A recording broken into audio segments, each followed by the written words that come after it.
We are Arsenal. Wembley bound. We love Arsenal. Oh yes. We are Arsenal. No mercy. We're Arsenal forever. We are Arsenal. Road to Wembley. We love Arsenal. Oh yes. We are Arsenal. Can't stop us. We're Arsenal forever. ሰላም እንደምናላችሁልኝ ክብራን የመድፈኞቹ ቤተሰቦች አርሰናል ኢንፎ ወደ እናንተ ተመልሶ መደመጡን ጀምሯል። እንግዲህ በርካታ ሚዲያዎችን ያነጋገረም ይገኛል። የአርሰናል ተጫዋቾች ከብሔራዊ ቡድኖች ጋር በጉዳት ምክንያት ወደ ሶባ ሪያሊቲ ኮልን የአርሰናል ማዕከል መመለስ ማለት ነው። መጀመሪያ ተጠርተው ያልሄዱ ተጫዋቾች ነበሩ። በርካታ ተጫዋቾች ተጠርተው ያልሄዱ፣ ከዛ በኋላ ደግሞ ከካምፓቸው ዲክላን ራይስ እና ሳካ ሲመለሱ ተመለከተና ከዛ በኋላ ፔሪን ካፒዮ ተመለሰ። አሁን ደግሞ ማርቲን ዙቢሜንዲ ሲመለስ ተመለከተው ማለት ነው። አሁን ወደ ብሔራዊ ቡድናቸው ከሄዱ ተጫዋቾች ውስጥ የቀሩ ተጫዋቾች በጣም አነስተኛ ናቸው ማለት ይቻላል። ወደ 12 የሚጠጉ ተጫዋቾች ብቻ 12 ወይም 10 አካባቢ ተጫዋቾች ብቻ ከብሔራዊ ቡድኖቻቸው ይገኛሉ። ከነዛም ደግሞ ሲሪየስ ጌም ያለባቸው 3 ተጫዋቾች ብቻ ናቸውና ጉዳት ነው ወይስ የሚሉትን ጉዳዮች ነጥለን ያንዳንዱ ተጫዋች ከፌዴሬሽኖች ናቸው ከተሰጠው መግለጫ አኳያ እንመለከታለን ማለት ነው። ዙቢሜንዲ ከብሔራዊ ቡድኑ ጋር ሲለያይ የስፔን ኳስ ፌዴሬሽን መግለጫ ሰጥቷል። ዲክላን ራይስና ሳካ ሲለያዩ ቶማስ ቱል ንግግር ሰጥቷል። የፔሪን ካፒዮም እንደዛና ነገሮችን ተጫዋቾችን ነጣጥለን ለመመልከት እንወዳለን ማለት ነው። አብራችሁን ቆዩ። የምትገኙት በተወዳጁ አርሰናል ኢንፎ ገጽ ላይ ነው። ሁሌም እንደምንለው ሰብስክራይብ አድርጋችሁ ማዳመጣችሁ አይለይ። ቪዲዮን ሲጀምሩ ገና ደግሞ ላይክ አድርጉ። ሁሉንም ስለምታረጉ ከልብ እናመሰግናለን። ኖርዝ ለንደን ፎሬቨር እንመለሳለን።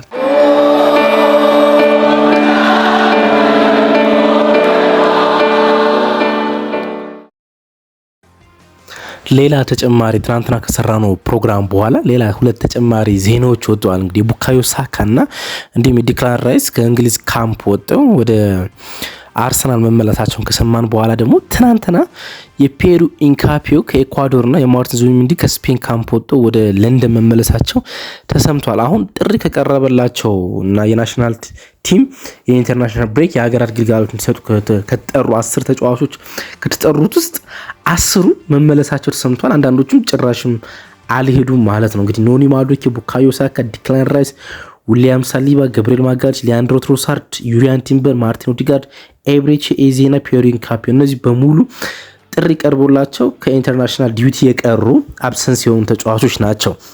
አንዳንዶቹ የተመለሱ፣ አንዳንዶቹ እንግዲህ ጉዳዩ ያሰጋል ወይስ ምንድን ነው? አርቴታን ከማማት ወደኋላ ማይሉት የካራጋር ስኩልስ ትናንትና ችት እንደሆነና አርቴታ ያታለለ እንደሆነ ለመናገር ሞክረዋል። አርቴታ ይሄን አርጎት ያውቃል፣ ምንም ጥያቄ የለውም፣ ውሸት አይደለም። አርቴታ ከኢንተርናሽናል ዲቲ እንዲመለሱ ተጫዋቾች አርጎ ያውቃል። በዚህ አመት ኖቬምበር ላይ ባለፈው ውድድር አመቱ እንዲህ ሲያደርገው ነበር። በጣም ብዙ አሰልጣኞች ይሄን ለአመታት አርገውታል። አሁን በተደጋጋሚ ሲሆን ብዙ ጥያቄ የተነሳ ነው። ግን ነገሮችን ለየብቻ ነጥሎ መመልከት በጣም አስፈላጊ ይሆናል። እንግዲህ ባለፈው እንደተነጋገርን 3 ተጫዋቾች ወሳኝ ጨዋታ አለባቸው። ቪክተር ኬሬሽ፣ ክርስቲያኖ ሮናልዶና ካላፊዮሪ በጣም ወሳኝ የሆኑ ጨዋታዎች አሉባቸው። እንግዲህ ቪክተር ኬሬሽ ከስዊድን ጋር ወደ ዓለም ዋንጫ ለማለፍ ነገ ከፖላንድ ጋር በሜዳቸው ይጫወታሉ። በጣም ወሳኝ ጨዋታ ነው። ዩክሬን 3-1 አሸንፈዋል። ሃትሪክ ሰርቷል።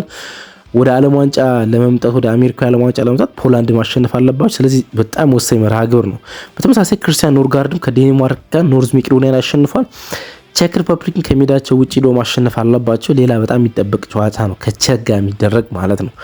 ካላፊዮሪም ተመሳሳይ ከጣሊያን ጋር ሰሜን አየርላንድ 2-0 ማሸነፍ ችሏል። አሁን ከቦስኒያ ሄርዞጎቪና ጋር በሄድጀርስ ጨዋታቸውን ያደርጋሉ። ከሜዳቸው ውጪ የሚደረግ ጨዋታ ነው። በጣም ወሳኝ ነው። ሌሎቹ ግን ወሳኝ ጨዋታ የለባቸውም። ይሄ የመጨረሻው ከዓለም ዋንጫ በፊት የሚከናወን የመጨረሻው ኢንተርናሽናል ብሬክ እንደሆነ ይታወቃል እና በጣም ይሄ ቀላል የሚባል ማማማቂያ ነው። ይኸውም እንግሊዝ ካምፖቿን ለሁለት ከፍላ ነበር ለምርት ታሰራ ነበር። የመጀመሪያው ካምፕ ከኡራጓይ ብሔራዊ ቡድን ጨዋታ ያደረገው፣ ሁለተኛው ደግሞ ከጃፓን ጋር የሚያደርገው ማለት ነው። ከሁለት ከፍለው ነበር ሲያደርጉ። ፈረንሳይም እንደዚህ መልክ ከሁለት ከፍላ ነው ናሽናል ቲሟን ስታዘጋጀ ነበር። በርካታ ተጫዋቾችን ጠርተው ስለነበረ ማለት ነው። የተመለሱ ተጫዋቾችን ግን ለየብቻ መመልከት በጣም አስፈላጊ ይመስለኛል። እንመልከት እስኪ። ኖኒ ማዱኬ በግልጽ ጉዳት ሲያጋጥመው ተመልክተናል። እንግሊዝ ከኡራጓይ ጋር በነበረው ጨዋታ 33ኛው ደቂቃ ላይ በጀራርድ ቦን ተቀይሮ ነው የወጣ። ከሜዳ ሲወጣም ደግሞ ጉልበቱ ላይ ተጠምጥሞና የጉልበት መከላከያ አድርጎ ሲወጣ ተመልክተናል። ሬል ጉዳት ነው ያጋጠመው ወደ አርሰናል ማለት ነው። የጉዳት መጠኑ ከ1 ሳምንት እስከ 3 ሳምንት ተብሏል። ከዛም ከፍ ሊል ይችላል። ወደ አርሰናል ከተመለሰ በኋላ ተጨማሪ ምርመራዎች የተከናወኑለት እንደሆነ የተሰማ። ስለዚህ ሲሪየስ ጉዳት ነው። ቡካዮ ሳካና ዲክላን ራይስ ተጫዋቾች ሴፍ ከማድረግ ነው እና እኔ ይመስለኝ ሎድ ከመቀነስ ነው። እንደዛ የሚል ነገር አልተናገረም ቶማስ ቱል። ግን ቶማስ ቱል 8 ተጫዋቾችን ነው ከካምፕ እንዲለቁ ያደረግ ሙሉ 2 ልምምድ ከሰሩት በኋላ ነው። እንዳልኳችሁ እንግሊዝ በ2 ከፍላ ነው ብሔራዊ ቡድናቸው የጠራቸው። ከኡራጓይ ጋር ጨዋታ ሲያከናውኑ ጨዋታ ያላከናወኑ በስኳድ ውስጥ ያልነበሩ ተጫዋቾች አሉ። ሳካ፣ ራይስ፣ ማርክ ጌ፣ ሃሪ ኬን፣ በጣም ፒክፎርድ በርካታ ተጫዋቾች ማለት ነው። በተለይ የዋናው ቡድን ወሳኝ ተጫዋቾች አልነበሩም። ከዛ ለጃፓን ጨዋታ እነዚህ ተጫዋቾች የተፈለጉት ማለት ነው። ሌላ የወዳጅነት ግን ልምምድ ከአንድ ልምምድ በኋላ 8 ተጫዋቾችን ቀነሰ። አንዳንዶቹ እንደ ጆንሶን ያሉት መጠነኛ ጉዳት የነበረባቸው ተጫዋቾች ናቸው። አንዳንዶች ግን እንደ ሳካና ራይስ ያሉት ተጫዋቾች ከፍተኛ ሎድ ስለነበረባቸው በሲዝኑ ከዚህ በኋላም ደግሞ ወደ 16 ጨዋታዎችን የማረቅ እድል ስላላቸው በሻምፒዮንስ ሊግ በኤፍ ኤ ካፕ እና በፕሪሚየር ሊጉ ተጫዋቾችን ከመጠበቅ አኳያ ወይም አንጻር ኃላፊነቱን ወስዶ ቶማስ ቱል የለቀቃቸው ይመስላል እና ጉዳት ያለባቸው አይደለም ተጫዋቾችን ከመጠበቅ አንጻር ነውና የሎድ መጠናቸው በጣም ከፍተኛ ስለነበረ ነው። ዊሊያም ሳሊባና ገብርኤል ማጋሊሽ እንግዲህ ከአርሰናል የኤፍ ኤ ካፕ ጨዋታ በኋላ የካራባ ካፕ ጨዋታ በኋላ ነው ያልተጓዙት። ጥሪ ቀርቦላቸዋል። በብራዚል በፈረንሳይ ብሔራዊ ቡድን ሁለቱም አልተጓዙም። ጉዳት እንዳለባቸው የተገለጸ ሁለቱም ሚኬል አርቴታ ከብሔራዊ ቡድን አሰልጣኞች ጋር ባለው ተግባቡት እና ተጫዋቾቹ የበዛ ሎድ ስላሳለፉ እረፍት እንዲያገኙ ከመፍቀድ የተከናወነ ነገር እንደሆነ ማሰብ ይቻላል። ምንም ከፍተኛ ጉዳት ያለባቸው አይመስልም። ቢኮዝ ተጸጽቷል።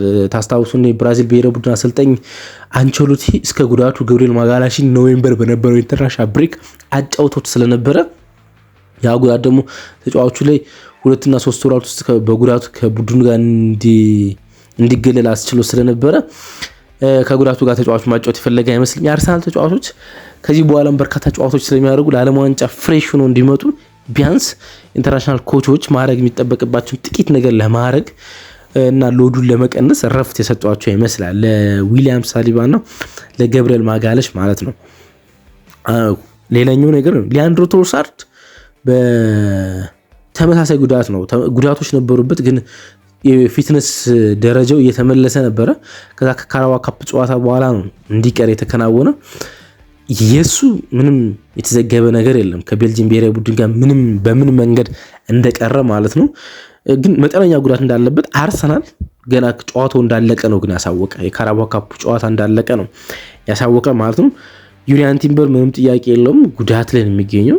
የፋይናል የአርሰናል ጨዋታ እንኳን ያመለጠው ነው። ስለዚህ ሲሪየስ ጉዳት የነበረበት ተጫዋች ነው፣ ግን በፍጥነት ያገግማል ተብሎ ይጠበቃል። ሲሪየስ ጉዳትም ቢሆን ይሄ ረጅም ጊዜ የሚያቆዩ አይደለምና አርሰናል በኤፍኤ ካፕ ጨዋታ ከሳውዛምፕተን ጋር በሴንት ሜሪስ ሲጫወት ባይመለስ እንኳን በሊዝበን ሻምፒዮንስ ሊግ ጨዋታ ይመለሳል ተብሎ ይጠበቃል። ማርቲን ኦዲጋርድ ጠርተውት ነበረ፣ እናም ከጉዳትም እያገገመ ነበረ፣ ግን ጨዋታ አልጀመረም። ገና እንኳን ለብሔራዊ ቡድን ለአርሰናል ጨዋታ አልጀመረም ነበር እንደምናስታውሰው ማለት ከጉዳት ተመልሷል።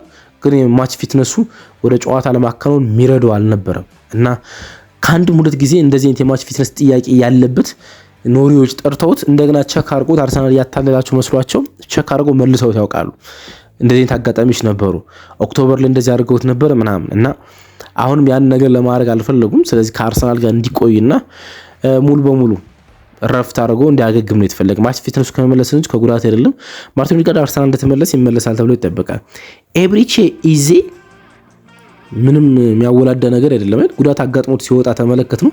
መጠነኛ ጉዳት ይመስል ነበር። ከዛ የባየር ሊቨርኩሰን ሻምፒዮንስ ሊግ ጨዋታ በኋላ ተቀይሮ ሲወጣ ጥያቄ ጠይቆ ራሱ ተቀይሮ ሲወጣ ተመለከት ነው። ግን የፋይናሉ የካራባ ካፕ ጨዋታ ሳይመጣ ቀረ።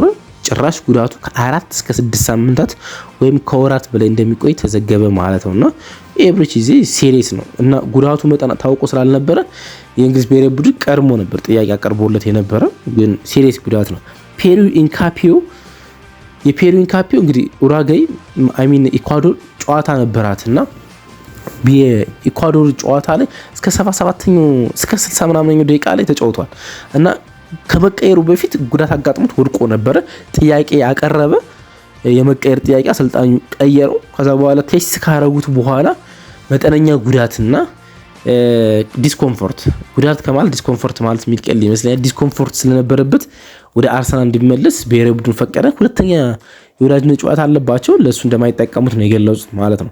በመጨረሻ የተሰማው ደግሞ የማርቲን ዙቢሜንዲ ነው። የማርቲን ዙቢሜንዲ ራሱ የስፔን እግር ኳስ ፌዴሬሽን REFA የሚባለው መግለጫ ሰጥቶበታል እና ተጫዋቹ ጉልበቱ ላይ መጠነኛ ዲስኮምፎርት አጋጥሞ ስለነበረ ተጫዋቹን ከመጠበቅ አኳያ ለተጨማሪ ምርመራ ወደ አርሰናል ልከነዋል ብሏልና ሁለት የመጨረሻ የስፔን ብሔራዊ ቡድን ልምምዶችን ሲያከናውን ጉልበቱ ላይ የጉልበት መከላከያ አድርጎ ሲሰራ ተመልክተናል እና የስፔን እግር ኳስ ፌዴሬሽን እንዳለው መጠነኛ ዲስኮምፎርት ወይ ደግሞ ምቾት አለመሰማት ጉልበቱ ላይ የቀኝ ጉልበቱ ላይ ስላጋጠመው ተጫዋቹን ፕሮቴክት ከማድረግ አኳያ ወደ አርሰናል ካምፕ ልከነዋል ብሎ ነው መግለጽ የቻሉት ማለት ነው። ስለዚህ በተለያዩ ምክንያቶች ነው ተጫዋቾችን ነጥሎ መመልከት የሚያስፈልገው። ለዛ ነው ግን አብዛኞቹ ዲስኮምፎርት ብቻ ነው ያለባቸው። መቆየት ከብሔራዊ ቡድናቸው ጋር ይችላሉ። ግን ረፍት የአርሰናል ከሌላው ቡድን በበዛ ኦቨርሎድ ያለበት ክለብ ነው። ሲቲ ከቻምፒዮንስ ሊግ ወጥቷል።